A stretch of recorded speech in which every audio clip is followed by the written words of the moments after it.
প্রিয় শিক্ষার্থী, সম্মানিত অভিভাবকবৃন্দ, শ্রদ্ধেয় শিক্ষক মণ্ডলী, যারা আমার এই লাইভ ক্লাস দেখছেন এবং দেখবেন, সকলকে নেত্রকোনা। আমি সুমন্ত কুমার চক্রবর্তী, সহকারী শিক্ষক, গণিত, বাকলজোড়া নয়াপাড়া উচ্চ বিদ্যালয়, দুর্গাপুর, নেত্রকোনা। আমার পক্ষ থেকে সকলকে জানাই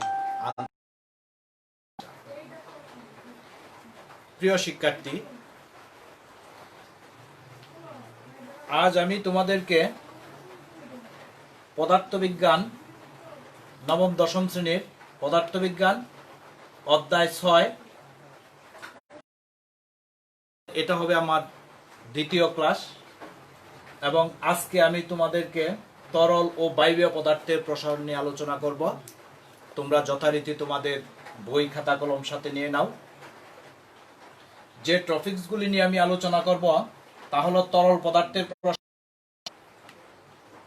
পদার্থের প্রসারণের প্রকারভেদ, তরলের আপাত ও প্রকৃত প্রসারণের মধ্যে সম্পর্ক, যে প্রকৃত প্রসারণ সহগ, বায়বীয় পদার্থের প্রসারণ এবং গলনের উপর চাপের প্রভাব, এই সম্পর্কিত একটি বটমূলের পরীক্ষা আমরা করব। প্রিয় শিক্ষার্থী, আমরা তরল পদার্থের প্রসারণ, তাহলে যে তরল পদার্থকে কিন্তু যে কোনো না কোনো পাত্রে রেখে আমরা কি করতে হয়, তাপ প্রদান করতে হয়। যেহেতু তরল পদার্থের কোনো পাত্রে রেখে তাপ দিতে হয়, আর সেই কারণেই কিন্তু তরল পদার্থের নির্দিষ্ট কোনো আকার নাই, শুধু তার কি আছে, আয়তন আছে। তাহলে আমরা তরল পদার্থের প্রসারণ বলতে কিন্তু শুধু আমরা আয়তন প্রসারণকেই বুঝবো।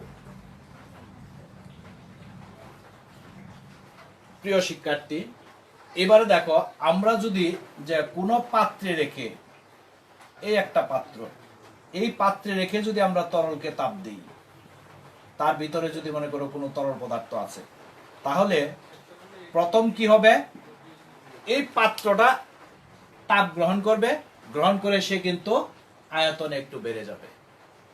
তাহলে ওই তার ভিতরের যে পানির স্তর আছে এটা কিন্তু একটু নিচে নেমে যাবে। তাহলে আমরা যদি ওই পাত্রের প্রসারণ বিবেচনা না করে যে তরলের যে প্রসারণ আমরা পাবো, সেটাকে কিন্তু আমরা বলবো আপাত প্রসারণ। যে পাত্রের প্রসারণ আমরা বিবেচনা নিলাম না, যদি না নিয়ে আমরা তরলের যে প্রসারণ পাই, সেটা হবে কিন্তু তরলের আপাত প্রসারণ। আর যদি পাত্রের প্রসারণ বিবেচনায় নিয়ে আমরা যে প্রসারণটা পাবো, তখন সেটা হবে প্রকৃত প্রসারণ। তাহলে দেখো প্রিয় শিক্ষার্থী, আমরা এই তরল পদার্থের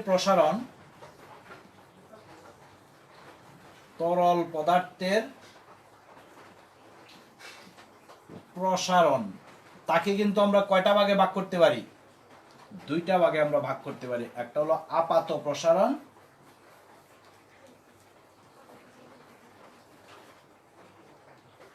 আর একটা হবে প্রকৃত প্রসারণ।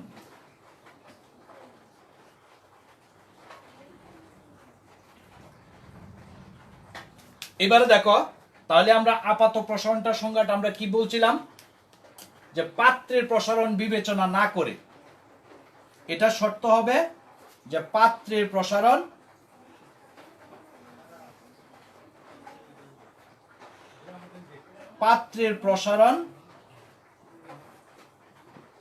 বিবেচনা না করে,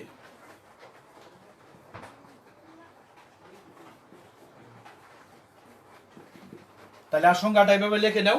আমি বলছি যে পাত্রের প্রসারণ বিবেচনা না করে তরলের যে প্রসারণ পাওয়া যাবে, তাকেই বলবো আমরা আপাত প্রসারণ।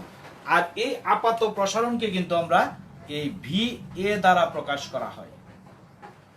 আপাত প্রসারণকে ভি এ দ্বারা প্রকাশ করা হয়। এবারে দেখো, আমরা প্রকৃত প্রসারণটা কি হবে, যে পাত্রের প্রসারণ বিবেচনা করে, যে পাত্রের প্রসারণ বিবেচনা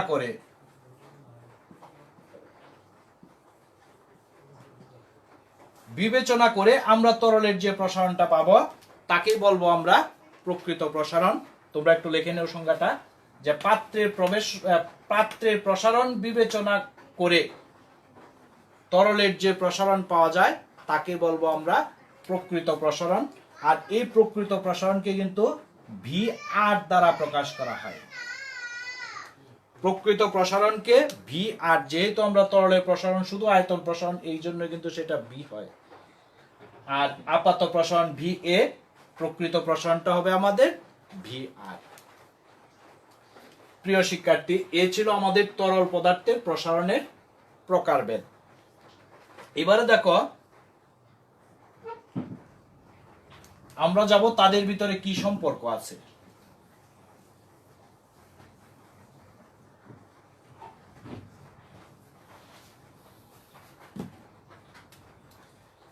প্রিয় শিক্ষার্থী, এবার দেখো আমি যদি এমন একটা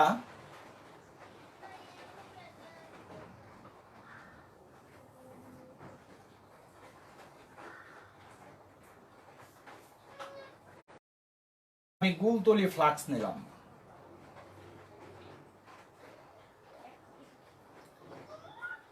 এই একটা গুলতলি ফ্লাক্স আমার এই দাগাঙ্কিত, তার এ দাগ পর্যন্ত আমার কি আছে, তরল পদার্থে পূর্ণ আছে। ধরো এটা পানিতেই পূর্ণ, যে কোনো তরল পদার্থে আমরা পূর্ণ করে দিলাম। আমরা কতটুক দাগ পর্যন্ত আমরা পূর্ণ আছে, এ দাগ পর্যন্ত আমরা তরল পদার্থে পূর্ণ আছে। এবারে আমি কি করব, একটা স্পিড ল্যাম্প দ্বারা এটাকে আমরা তাপ দিই। তাহলে যদি আমরা ওই গুলতলি ফ্লাক্সটাকে, তরল পূর্ণ একটা গুলতলি ফ্লাক্সের এ দাগ পর্যন্ত আমার পানি আছে বা তরল পদার্থ আছে, তাহলে আমরা একটা স্পিড ল্যাম্পের সাহায্যে তাকে আমরা কি করলাম, তাপ দেই। তাপ দিলে প্রথম কিন্তু আমরা কি, ওই পাত্রটা, গুলতলি যে ফ্লাক্সটা আছে, ওই ফ্লাক্সটা কি করবে, তাপটা গ্রহণ করবে। আর এই তাপটা গ্রহণ করে সে কিন্তু আয়তনে একটু বেড়ে যাবে। আর যখন সে আয়তনে বেড়ে যাবে তখন কিন্তু ওই পানির স্তর তোমার এ থেকে সে বিতে নেমে আসলো।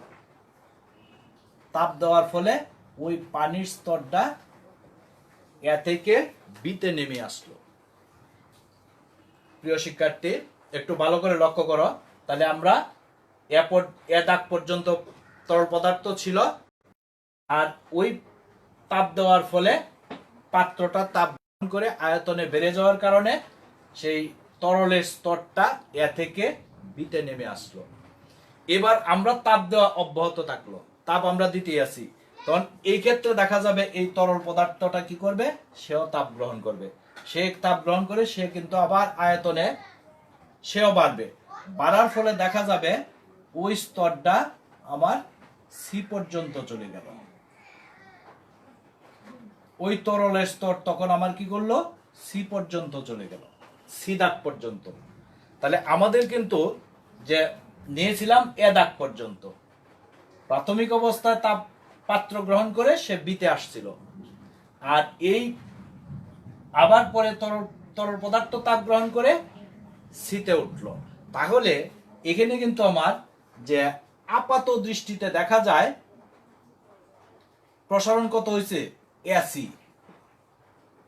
এটা কিন্তু এসিটা হবে আপাত প্রসারণ।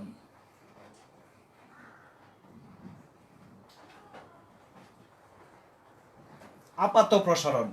আর কিন্তু প্রকৃতপক্ষে কতটুকু প্রসারণ হয়েছে, ওই বি থেকে সি পর্যন্ত। তাহলে এই বি সিটা হবে এখানে প্রকৃত প্রসারণ।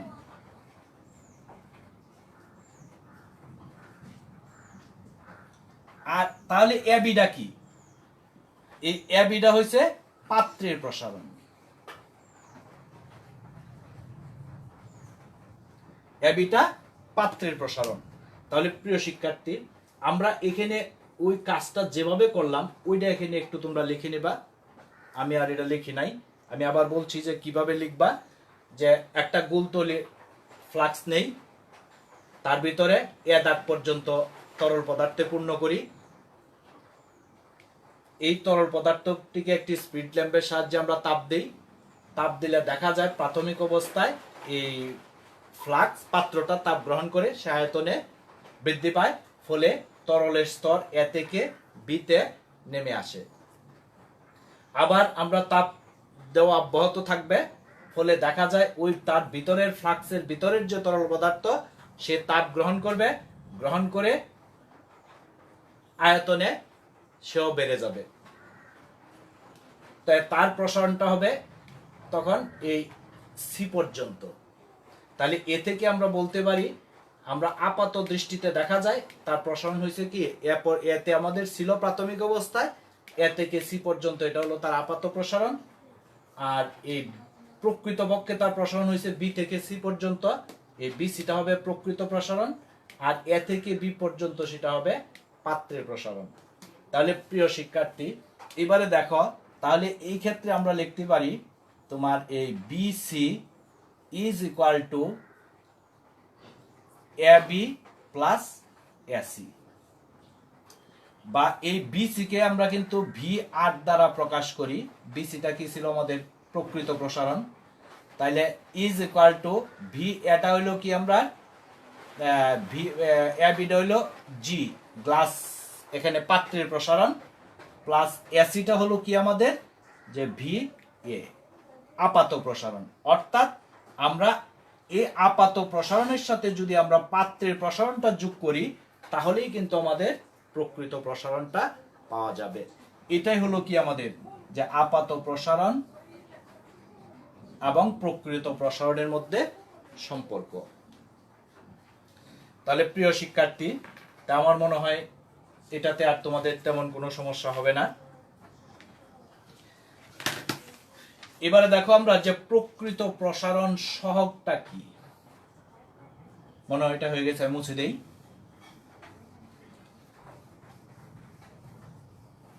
যে প্রকৃত প্রসারণ সহগ, তাহলে আমরা কিন্তু যে গতদিন কঠিন পদার্থের ক্ষেত্রে কিন্তু আমরা পড়েছিলাম যে প্রকৃত প্রসারণ তার আদি আয়তন এবং তাপমাত্রা বৃদ্ধির সমানুপাতিক।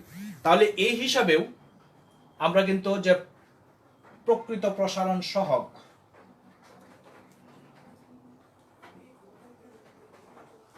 প্রসারণ সহগ, তাহলে এটা বের করার জন্য আমরা কি কাজ করব, তার প্রকৃত প্রসারণ, তাহলে ডেল্টা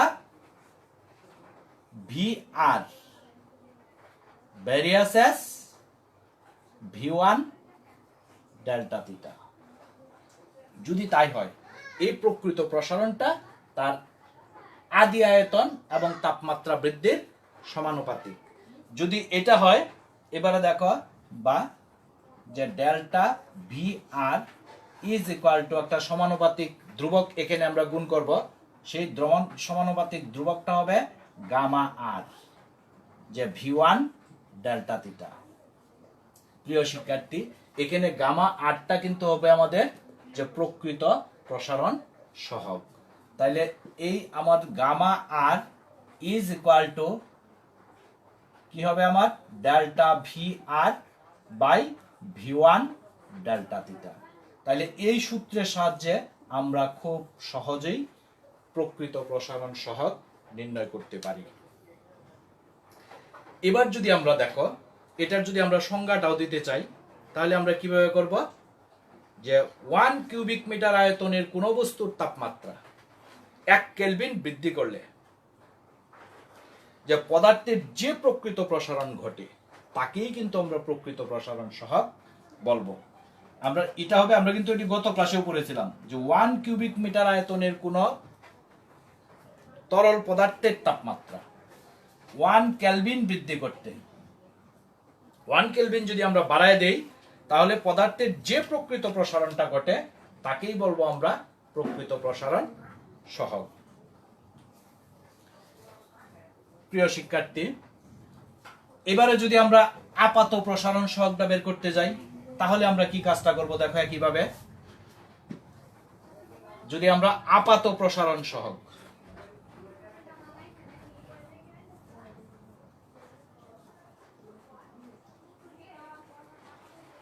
আপাত প্রসারণ সহগ। তাহলে এটার ক্ষেত্রে কিন্তু আমরা একইভাবে করব, যে delta V A varies as V one delta theta. যদি তাই হয়, ওই যে আপাত প্রসারণটা হবে তার আদি প্রসারণ এবং তাপমাত্রা বৃদ্ধির সমানুপাতিক। যদি তাই হয়, বা যে delta V A is equal two, এক্ষেত্রে কিন্তু হবে gamma A V one delta theta. তাহলে এই ক্ষেত্রে ওই গামা এটা হলো আপাত প্রসারণ সহগ। তাইলে দেয়ারফর ওই gamma A is equal to হবে delta V A by V one delta theta. এটা হলো আমাদের কি আপাত প্রসারণ সহগ নির্ণয়ের সূত্র। আমরা একইভাবে কিন্তু এই আপাত প্রসারণ সহগের সংজ্ঞাটাও দিতে পারি। শুধু প্রকৃত প্রসারণের ক্ষেত্রে আপাত প্রসারণ লাগাই দিলে ওইটা সহগের সংজ্ঞা হয়ে যাবে। তোমরা একইভাবে সেটা লিখে নিবা। তাহলে কি আবার এগুলিতে আর কোনো অসুবিধা নাই? এবারে দেখো আমরা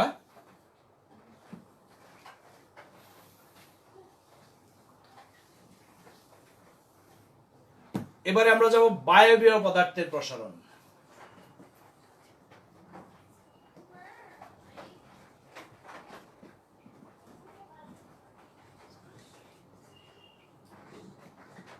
প্রিয় শিক্ষার্থী, এবার দেখো আমরা যদি এই বায়বীয় পদার্থ আমরা চিনি, এই বায়বীয় পদার্থকে যদি আমরা তাপ দেই, তাহলে কিন্তু তার আয়তন এবং চাপ দুইটাই বৃদ্ধি পায়। কোনো বায়বীয় পদার্থকে যদি আমরা তাপ দেই, তাহলে তার আয়তনও বাড়বে এবং চাপও বাড়বে। এই কারণে আমরা ওই বায়বীয় পদার্থের প্রসারণ বলতে তার কি স্থির চাপে গ্যাসের আয়তন প্রসারণ এবং স্থির আয়তনে গ্যাসের চাপ প্রসারণ, এই দুইটা জিনিস আমাদের মাথায় নিতে হবে।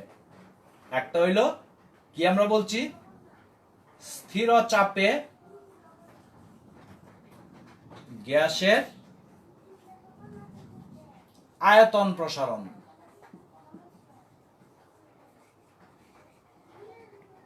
আরেকটা হবে স্থির আয়তনে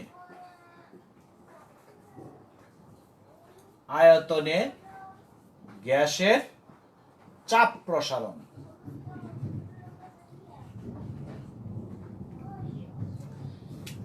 প্রিয় শিক্ষার্থী, তাহলে আমরা কিন্তু ওই যে বিষয়গুলা একইভাবে লিখব।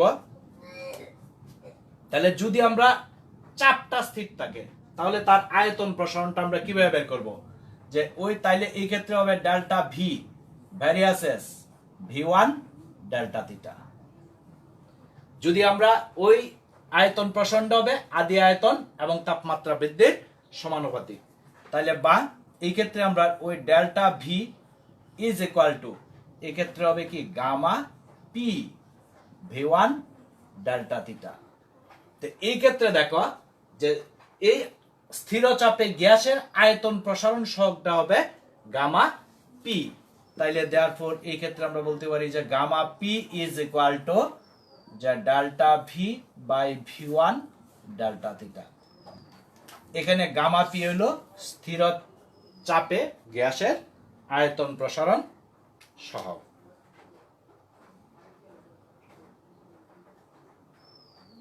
তাহলে হয়ে গেছে আমার মনে হয় এটা। এবারে দেখো আমরা যাই স্থির আয়তনে গ্যাসের চাপ প্রসারণ সহগ। এটার ক্ষেত্রে আমরা কি করব? একইভাবে কাজটা কিন্তু করব। তাইলে এটার ক্ষেত্রে আমরা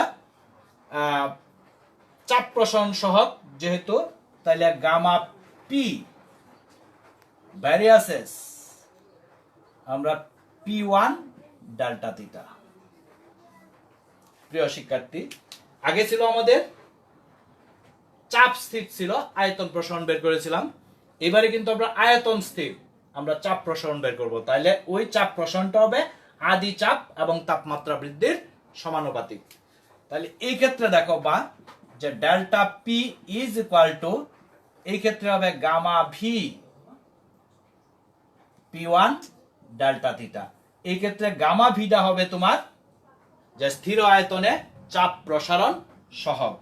তাহলে দেয়ারফর ওই gamma V is equal to হবে gamma P by P one delta theta. প্রিয় শিক্ষার্থী, এটা হবে আমাদের যে স্থির আয়তনে গ্যাসের চাপ প্রসারণ সহগ। এবং তার সংজ্ঞাগুলি কিন্তু ওই যে আগেরটির মতোই আমরা ঠিক সংজ্ঞা আমরা নিয়ে আসতে পারবো। তাহলে আমার মনে হয় এগুলিতে আর তোমার সমস্যা নাই। এবারে দেখো আমরা যাই যে গলনের উপর চাপের কি প্রভাব আছে। কোন বস্তুর গলনের উপর চাপের প্রভাব। এখানে দেখো আরেকটা জিনিস আমরা খুব সহজে পাই, যেমন এরকম প্রশ্ন আসে যে শীত প্রধান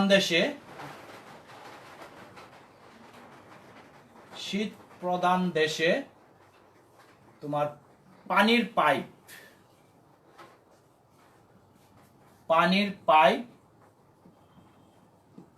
ফেটে যায় কেন?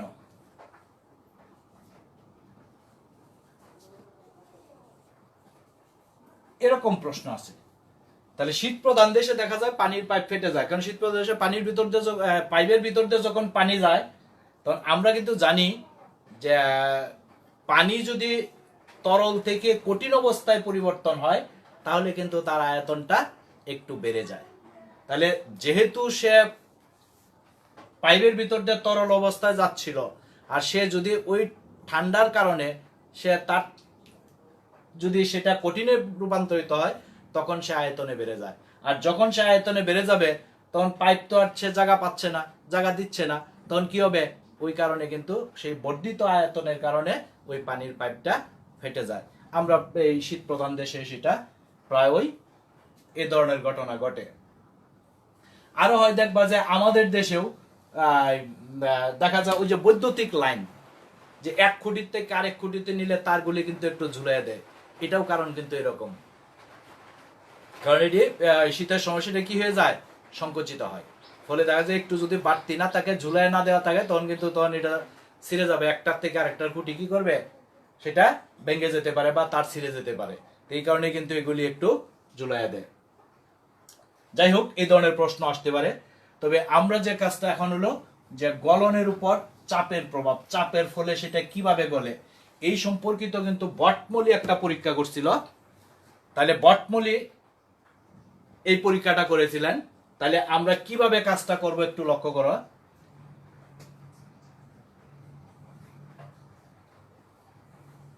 তাহলে গলনের উপর চাপের প্রভাব সম্পর্কিত বটমলির একটা পরীক্ষা।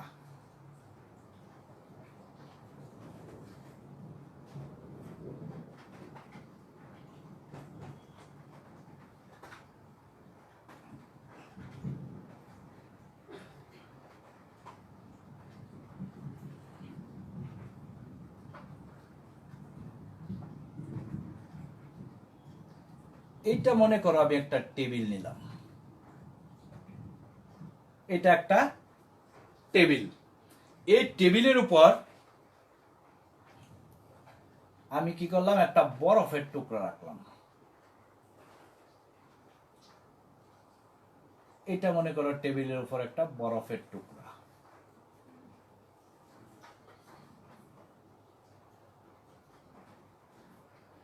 আমরা এটা একটা বরফের টুকরা আছে, টেবিলের উপর রাখা একটা বরফের টুকরা। এবারে আমরা কি করলাম? এই বরফের টুকরার উপর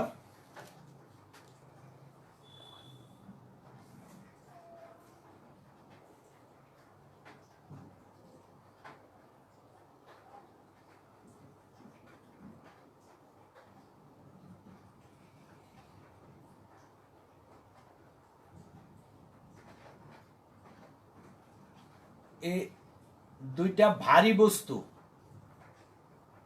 আমরা কি করলাম? একটা তার দ্বারা দুই দিকে, তারের দুই মাথায় দুটা ভারী বস্তু আটকিয়ে আমরা এখানে আটকায় দিলাম। এটা ভারী বস্তু আটকায় দিলাম। আটকায় দিয়ে এই বরফের উপর আমরা কি করলাম? দুই দিক দিয়ে নিয়ে সেটা ছেড়ে দিলাম। তাহলে আমরা, এটা তো বরফ, পুরাটা বরফ। তাহলে এই বরফের উপর আমরা কি করলাম? এই ভারী বস্তুটা ছেড়ে দিলাম। আমরা কিন্তু যেভাবে বলছি ঠিক সেভাবেই তোমরা ওইটা লিখে নিবা, যে একটা টেবিল, তার উপরে একটা বরফের টুকরা নেই।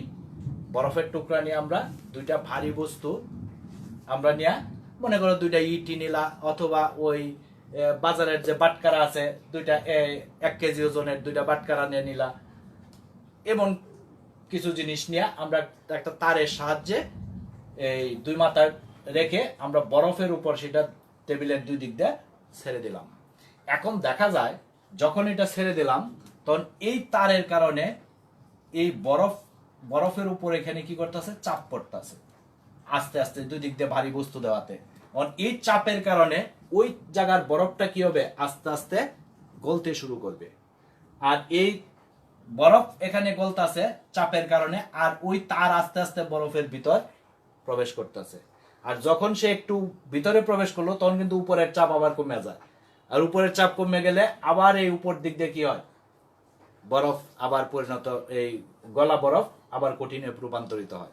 এইভাবে দেখা যায় এই চাপের কারণে ওই তারটা সমস্ত বরফটা কেটে বেরিয়ে আসবে, কিন্তু আবার ওই চাপ কমে যাওয়ার কারণে উপর দিয়ে আবার কি সেই কঠিন বরফে রূপান্তরিত হয়ে যাবে।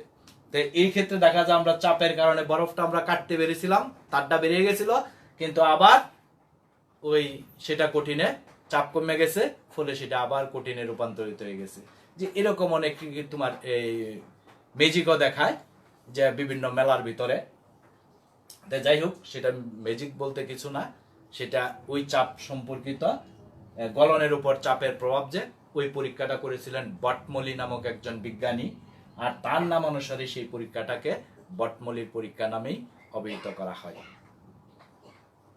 প্রিয় শিক্ষার্থী, তা আমার মনে হয় এটাতে আর তোমাদের তেমন কোনো সমস্যা হবে না। আমি দেখো আবার বলছি, বর্ণনাটা একটু নিজের লিখে নিবা। এই বরফটা, এই তারটা, এই চাপের কারণে ওই তার আস্তে আস্তে ভিতরে প্রবেশ করছে, উপর দিয়ে বরফ আবার কি হচ্ছে, তোমার কঠিনে রূপান্তরিত হচ্ছে, ফলে সমস্ত বরফটা কেটে তারটা বেরিয়ে যাবে, আর বরফও আগের মতোই ঠিক বরফে রূপান্তরিত হয়ে যাবে, টুকরা আর থাকবে না, তাই না? এটাই ছিল বটমলির পরীক্ষা। তাহলে প্রিয় শিক্ষার্থী, আমাদের এই নির্ধারিত কাজ এখানেই শেষ।